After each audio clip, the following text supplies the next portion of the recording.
నమస్కారం అండి. నేను డాక్టర్ ప్రదీప్ వజ్జా, ఎండి ఫిజిషియన్, భాస్కర్ హాస్పిటల్ షాపూర్లో చేస్తున్నాను.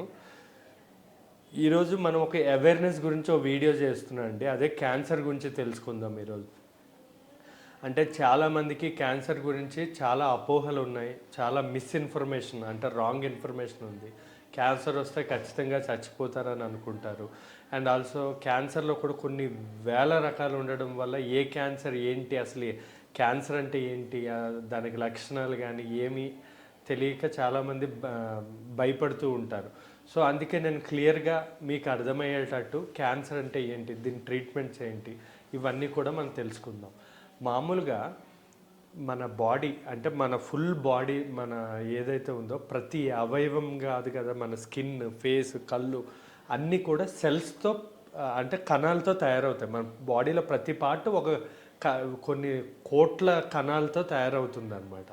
ఈ క్యాన్సర్ అంటే ఏంటి అంటే ఆ కణాలు ఏవైతే ఉన్నాయో, సెల్స్ ఏవైతే ఉన్నాయో అవి ఒక పద్ధతిలో ఒక క్రమంలో ఏర్పడి ఉంటాయి. మన బాడీ అంతా చూడండి, ఫేస్ ఇలా ఉండాలి, మనం ఇలా టాల్గా ఉండాలి, ఒక చేతులు ఇలా ఉండాలి, అలా కణాలు అన్నవి ఒక పద్ధతిలో ఉంటాయి. కానీ లోపల కూడా ఉంటాయి ఆర్గన్స్, అవి కూడా ఏది ఏ షేప్లో ఉండాలో ఆ షేప్లో ఎలా ఉండాలో అలాగే ఉంటుంది. కానీ క్యాన్సర్ అంటే ఏంటి అంటే అది ఒక క్రమ పద్ధతి లేకుండా ఇష్టం వచ్చినట్టు పెరిగిపోవడం. అంటే మనకి సెల్స్ అనేవి ఉండాల్సిన చోటు ఉండకుండా ఎక్కువగా ప్రొడ్యూస్ దాన్నే మనం క్యాన్సర్ అంటాం. ఇవి జన్యురక మార్పుల వల్ల కానీ, వంశపారంపర్యం వల్ల కానీ, లేదా మనకి ఉండే బ్యాడ్ హ్యాబిట్స్ వల్ల, లైక్ గుట్కాలు ఇలాంటివి తిని క్యాన్సర్లు తెచ్చుకుంటారు కొంతమంది. అలా స్మోకింగ్ చేయడం వల్ల లంగ్ క్యాన్సర్లు తెచ్చుకుంటారు కొంతమంది. ఇలా మనకి చేయడం వల్ల దాన్ని మనం ఏంటంటే కదుపుతున్నాం. కదిపి దాన్ని ఎక్కువ డ్యామేజ్ అయ్యి ఆ డ్యామేజ్ అయిన చోట క్యాన్సర్గా మారే అవకాశాలు ఉంటాయి. సో ఈ క్యాన్సర్ అనేది ఎలాంటి వాళ్ళు ఎక్కువ వస్తుంది అన్నది మనం తెలుసుకోవాలి. మెయిన్గా ఏంటంటే ఈ క్యాన్సర్ వయసు 50-60 సంవత్సరాలు పైబడ్డాక లాస్ట్ స్టేజ్లో కనబడుతూ ఉంటాయి. ఎందుకంటే వీళ్ళకి సరిగా లక్షణాలు తెలియవు. చాలామంది ఏంటి, మా బరువు తగ్గాక, ఆకలి తగ్గాక, లేదా కొన్ని సందర్భాలు వాంతులు అవుతున్నాయి, విరోచనలు అవుతున్నాయి అని చెప్పి వస్తూ ఉంటారు. ఇవన్నీ లాస్ట్ స్టేజ్ ఆఫ్ క్యాన్సర్. మనం ముందుగానే నిర్ధారించుకోవడం వల్ల మనకి ఫస్ట్ స్టేజ్, సెకండ్ స్టేజ్ అనుకోండి 100% క్యూర్ ఉంటుంది. అదే థర్డ్, ఫోర్త్, ఫిఫ్త్ లాస్ట్ స్టేజ్లో వచ్చాము అంటే ఖచ్చితంగా కీమోథెరపీ, రేడియోథెరపీ, ఆపరేషన్లు ఇలాంటివి చేసుకోవాల్సి ఉంటుందన్నమాట. సో ముందుగానే నిర్ధారణ అనేది ఇంపార్టెంట్.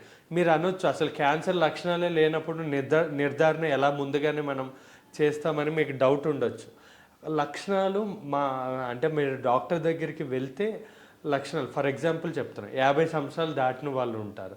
50 సంవత్సరాలు దాటిన వాళ్ళు ఖచ్చితంగా లేడీస్ కానీ జెంట్స్ కానీ, లేడీస్ అయితే బ్రెస్ట్ క్యాన్సర్ గురించి మ్యామోగ్రఫీ చేయించుకోవాలి, ఉన్నా లేకపోయినా. ఎందుకంటే ఫర్ ఎగ్జాంపుల్ బ్రెస్ట్ క్యాన్సర్లో మనకి ఒక 1 సెంటీమీటర్ అయితేనే మన చేతికి తగులుతుంది, 1 సెంటీమీటర్ లోపల చేతికి తగలదు. 1 సెంటీమీటర్ తర్వాత మన చేతికి తగులుతుంది, అప్పుడు చేయించుకుంటాం. 90% క్యాన్సర్ ఉండదు, అది ఫైబ్రోఎడ్నోమాస్ ఉంటాయి. కానీ 10% మాత్రం క్యాన్సర్ అయ్యే అవకాశం ఉంటుంది. అది ముందే కనిపెట్టామనుకోండి 100% బ్రెస్ట్ క్యాన్సర్లో 100% మనం బయటకు వచ్చేసేయచ్చు. నెంబర్ 1. ఇంకా ఇప్పుడు 50 సంవత్సరాలు దాటిన మగవాళ్ళు ఎక్కువ కోలాన్ క్యాన్సర్స్ అంటే కొలనోస్కోపీ చేయించుకోవడం, లేదా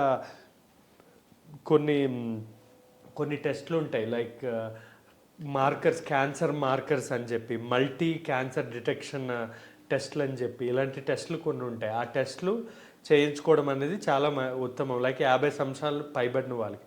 లేదా మనకి సిమ్టమ్స్ తెలిసిపోతూనే ఉంటాయి. ఫర్ ఎగ్జాంపుల్ గుట్కాలు తినేవాళ్ళు ఉంటారు, వాళ్ళకి ఒక అల్సర్ ఫామ్ అయింది, అది తగ్గట్లేదు, అది పక్కగా క్యాన్సర్ అయ్యే అవకాశం ఉంది. సో దాన్ని బయోప్సీ పంపించడము. లేదా యంగ్ పేషెంట్స్ ఉంటారు, వాళ్ళలో ఏంటంటే కడుపులో నొప్పి, బ్లీడింగ్ నొప్పి, లేదా వైట్ డిశ్చార్జ్ ఎక్కువ అవ్వడం ఉంటే సర్వైకల్ క్యాన్సర్ కానీ ఓవేరియన్ క్యాన్సర్ స్క్రీనింగ్స్ అనేవి చేసుకోవడం మంచిది గైనకాలజిస్ట్ దగ్గరికి వెళ్ళి.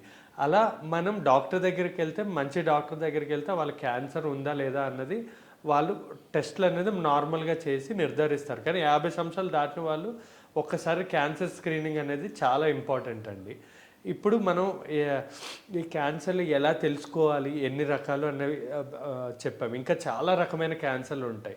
మన బాడీకి ఏ పార్ట్కైనా క్యాన్సర్ వచ్చే అవకాశం, కంటికి వచ్చే అవకాశం ఉంది. Head and neck cancers, lungs, smoking చేసే వాళ్ళకి, అలాగే ఏ బాడీలో ఏ పార్ట్కైనా క్యాన్సర్ రావచ్చు. కానీ కంప్లీట్ క్యూర్ ఉంది, ముందుగానే మనం తెలుసుకోవచ్చు. కానీ అందరికీ రావాలని లేదు. 99% రాదు. పాజిటివ్గా ఉండండి. క్యాన్సర్లు అందరికీ రావు, కానీ నిర్ధారణ జనరల్ హెల్త్ చెకప్ కింద చేయించుకోవడం అనేది చాలా ఇంపార్టెంట్. ఈ క్యాన్సర్లో మనకు కనబడే లక్షణాలు తెలుసుకోవాలి. ఫస్ట్ కనబడే లక్షణం లాస్ట్ స్టేజ్లో వెయిట్ లాస్, బరువు తగ్గడం, ఇలాంటివన్నీ కూడా బరువు తగ్గడం కానీ, వాంతులు అవ్వడం, తిన్నది అరగకపోవడం, లేదా ఆకలి తగ్గడం అనేది వెరీ కామన్గా కనబడుతూ ఉంటుంది ఈ వయసు పైబడిన వాళ్ళకి లాస్ట్ స్టేజ్లో. స్టార్టింగ్ స్టేజ్లో కనబడే లక్షణాలు ఏంటి అంటే, మీరు ఒక్కటి గుర్తుపెట్టుకోవాలండి, క్యాన్సర్లో లక్షణాలు అనేది నెలలో పోవు. అంటే ఈ లక్షణం, నేను చెప్పిన లక్షణాలు ఏవైనా నెల ఉండి తగ్గిపోయాయంటే అది క్యాన్సర్ కాదు.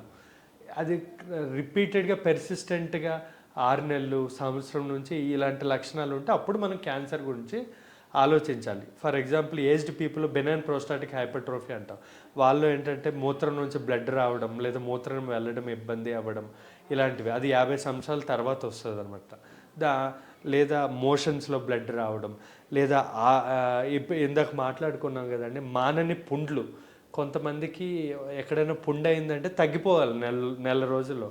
ఆ పుండు అనేది మానట్లేదు అంటే ఖచ్చితంగా డాక్టర్ దగ్గరికి వెళ్ళి చూపించుకోవాలి. అది క్యాన్సర్ అయ్యి ఉండకపోవచ్చు. లేదా కొంతమందిలో మానని దగ్గు అనేది రిపీటెడ్గా వస్తూ ఉంటుంది, అది టీబీ అయ్యి ఉండొచ్చు. తెమ్మడ పరీక్ష చేయించి టీబీ లేదు అంటే దెన్ సిటీ స్కాన్, వాళ్ళ హిస్టరీ అనేది చాలా ఇంపార్టెంట్, ఫ్యామిలీ హిస్టరీ. లేదా కొంతమందిలో జ్వరం, రిపీటెడ్గా జ్వరం వస్తూ ఉంటుంది, రక్త పరీక్షలు అన్నీ నార్మలే ఉంటాయి, జ్వరం ఎందుకు వస్తుంది అంటే తెలియదు, మేబీ అది క్యాన్సర్ అయి ఉండొచ్చు. లేదా అజీర్ణత, తిన్నది అరగపోవడం, వాంతులు విరోచనాలు అవ్వడం ఏం తిన్నా కూడా. లేదా కొన్ని గడ్డల్లా ఫార్మ్ అవ్వడం, మనకి ఇక్కడ కానీ బాడీలో లింఫ్ నోడ్స్ అంటాం, ఆ గడ్డలు వచ్చి కంప్లీట్గా తగ్గట్లేదు అంటే దెన్ మనం క్యాన్సర్ అనేది రూల్ అవుట్ చేసుకోవడం ఇంపార్టెంట్. ఇంకా లేడీస్లో తెల్లబట్ట అవ్వడం కానీ, అంటే ఎక్కువ వైట్ డిశ్చార్జ్ అంటే నార్మల్ వాటరీ డిశ్చార్జ్, వాటర్లా కాదు, కర్డీ వైట్, పెరుగులాగా ఏమైనా డిశ్చార్జ్ అవ్వడం, స్మెల్లీ డిశ్చార్జ్ అవ్వడం, బ్లీడింగ్, అంటే బ్లీడింగ్ అవుతున్నప్పుడు, పీరియడ్స్ అవుతున్నప్పుడు పెయిన్ఫుల్ బ్లీడింగ్ అవ్వడం, ఇలాంటివి ఏమున్నా కూడా ఖచ్చితంగా మనం ఈ క్యాన్సర్స్ అనేవి రూల్ అవుట్ చేయాలి. ఎందుకు క్యాన్సర్ అనేది ముందే రూల్ అవుట్ చేసుకోవాలి అంటే, ఈ అబ్నార్మల్ గ్రోత్ ఏదైతే ఉందో, ఈ క్యాన్సర్ సెల్ ఏదైతే గ్రో అయిందో, అది అయినప్పుడు మనం స్టార్టింగ్ స్టేజ్లో అయితే మనం ఇంజెక్షన్స్, టాబ్లెట్స్తోనే తగ్గిపోతుంది కీమోథెరపీతో. కానీ అది మెటాస్టాసిస్ అయిందనుకోండి, అంటే అక్కడి నుంచి పక్క పార్ట్స్ ఏవైతే ఉన్నాయో వాటికి స్ప్రెడ్ అవుతాయి. For example, gall bladder cancer ఉంది, లివర్, బోన్ మ్యారో, లేదా అదే వెన్నుపూస, బోన్స్, అలా దేనికైనా స్ప్రెడ్ అవ్వచ్చు, ఆ పక్కల మొత్తం స్ప్రెడ్ అయిపోతుంది. అప్పుడు మనం ఏం చేయలేం, మన చేతిలో ఉండదు. అదే స్టార్టింగ్ స్టేజ్లో అనుకోండి, ట్యాబ్లెట్స్తో 100కి 100% క్యూర్ ఉంటుంది. సో అందుకే నేను ఎప్పుడు కూడా క్యాన్సర్ నిర్ధారణ అనేది కొంచెం ఎర్లీగా జరగాలి. కొంచెం ముందుగానే జరిగితే మనం 100% ట్రీట్మెంట్ ఇవ్వచ్చు. లేట్గా మనం డాక్టర్ దగ్గర రావడం, లేదా ఏ పసరు మందులు ఇవన్నీ తీసుకొని బాడీ అంతా స్ప్రెడ్ అయ్యి విషంలా మారాక రావడం, ఇలాంటివన్నీ తగ్గించుకోవాలి. చాలామంది అంటారు క్యాన్సర్ అనేది 100% తగ్గిపోద్ది అని. అది 100% అది స్టేజ్ బట్టి చెప్తాం. ఈ బయట ఉన్న మన నమ్మిస్తూ ఉంటారు, ఈ పసరు మందు తింటే 100% తగ్గిపోతుందని. ఇలా నేను చాలా విన్నా, కొంతమంది గోమూత్రం తాగితే తగ్గిపోతుందని. ఇలాంటివి నేను చాలామంది పేషెంట్స్ ట్రై చేస్తూ ఉంటారు, ఎందుకంటే అది తగ్గదని తెలిసి. ఇంకా డాక్టర్ దగ్గర యూజ్ ఏముంది, వేస్ట్ కదా, క్యాన్సర్ అని డాక్టర్ దేవుడు కాబట్టి 100% తగ్గిలేడు, దాన్ని కంట్రోలే చేయగలడు, ఎందుకంటే లేట్ స్టేజ్లో వస్తారు కాబట్టి. సో ఇలా మనం డాక్టర్ దగ్గరికి ఖచ్చితంగా వచ్చి క్యాన్సర్కి ట్రీట్మెంట్ తీసుకోవాలి. అనవసరమైనవన్నీ చేసి బాడీ అంతా పాడు చేసుకోకూడదండి. Thank you.